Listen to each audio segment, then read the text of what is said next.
my take on Ron DeSantis. We'll hear more about what he has to say. Another governor that's a Republican that you watched today on He's The a View. pretty cool guy. I kind of like him. Okay, now you said How do you even say his name? Sununu.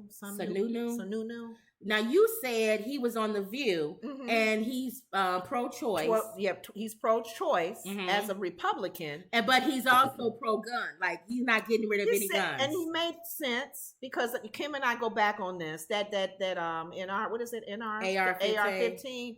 He said there's not a lot of a high percent of murders in his state, New Hampshire. I think he's New Hampshire. And I don't think how many people live in New Hampshire. I guess a lot, but he would brag about what's going on in his state and things that he's already doing. Governors are little presidents, right. So they got to talk about what's going on in their state, like Romney did with the whole health care, like Obamacare. And he was pretty much saying, "No, I won't ban the guns. I'm not about banning guns." Because he said mental health, and right now we got to find a way to deal with the people that are going off. Because I was telling Kim, he said, me banning the gun, even though it was done, he said there wasn't a lot of shootings back in how many years ago when they had it banned. And he said, me banning that gun is not going to stop the shootings. Okay. Me banning that AR-15, people are going to still go out and act cuckoo or whatever draws them to hurt people. Because I'm thinking, if you ban a gun, that means no more future sales,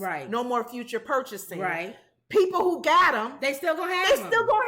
How you gonna go to everybody's house? Give up your AR-15 and good luck with that. How you, ma'am? You've had your AR-15. I told you the reason why I don't like the whole compensation gun thing. I told y'all we not Democrats or Republicans. Okay. I'm conservative on gun issues. Is because every time there's a mandate, black people always get the short end of that stick. They gonna come get our guns, and then the Bubba, he gonna have his buried in the backyard somewhere.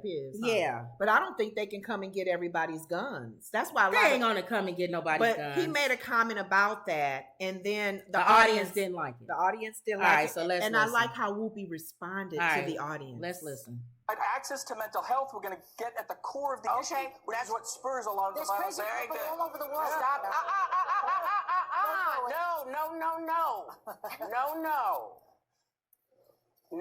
No booing. No Republican will ever come back here if you're going to boo. We need to talk to people to find out what they're thinking and are they thinking in the right way. He's not going to be perfect. None of them are. But at least give people the opportunity to say what's going on. All right. I agree with her. I agree. Because we always need a platform to hear everybody's side, even the independent voters as well. And you may not like what they say. You may want to ask questions about why you feel that way. Why have you had experience, whatever? But the audience, I was so surprised that they even booed. Yeah. Because a lot of times you try to guide. We've been in audiences, where they have you clap. Well, they don't have. Maybe that person's part of the writers' strike. They may be part of the writers'. They don't want to write a sign. Don't boo. Don't boo. Clap. Applause. That person, applause. Because on Wendy Williams, it was that the white lady. Yeah. And she's a producer. I think what's her name got rid of her. Yeah, she did. Sherry Shepherd got rid of her. But I think they might be part of the writers' strike. They don't have no audience. Because that audience is kind of like the audience is going crazy on The View. But thank you, Whoopi, because regardless of how we feel about each other politically, in our political views, you got to let people talk. Yes, don't boo them. So and that was it. Another thing, when are you going to find a candidate that you agree with everything they say? Thank you. You got to pick out the stuff that's important to you. Yes. And if that person speaks to the things that's important to you, sometimes you got to let the things that you believe in, but that's not that important to you or don't affect you personally. Yes. Because if I'm like a white person, you getting rid of critical race theory, I am concerned about it because I do want people to learn. Right. And you got to clean that up because people will take your words and go. But, right. But if I'm 65, I'm thinking of Social Security more. Social Security, health. Because I'm a cancer survivor, still getting I'm scanned. thinking of healthcare. I want help. That's the top. My Social Security, my health. I get it with the pro-choice, pro-life. I get it. Me personally, I like people to have their own choice. Yeah. But I personally would not have an abortion. Right. Me personally. So that doesn't. abortion is not top of my list. No, it's not. So not in it's my something age. I think about, but it's not top. Thank you. So you have to look at what the things are that's top. Guns may not be top. You're a person that don't even own a gun, or if you're a person that don't have any ideas on mental health or what other ways to stop all of these craziness around. I think it's a matter of not only, I mean, the bottom line is the world's getting worse. I mean, we can't say nothing about that. It's the Wild Wild West. But I think people it was something after COVID that just sent everybody crazy. Set it off. I think people got worse. Not saying we weren't bad in the 60s and all that. But it was something about COVID. A lot of people did die in 2020. I think a lot of people lost their relatives. And death is in the air. It was in the air. And you didn't even know if you was going to die or not. Oh, my grandmother or my dad or my mom. Somebody in, y'all know somebody that had passed away. Yeah. So I think you got to handle that first. Yeah. But yeah, I do agree. I'm glad she handled it that way. Did you see Sonny's face? Mm-mm. She was like, let him go on and boo. She don't care. I know.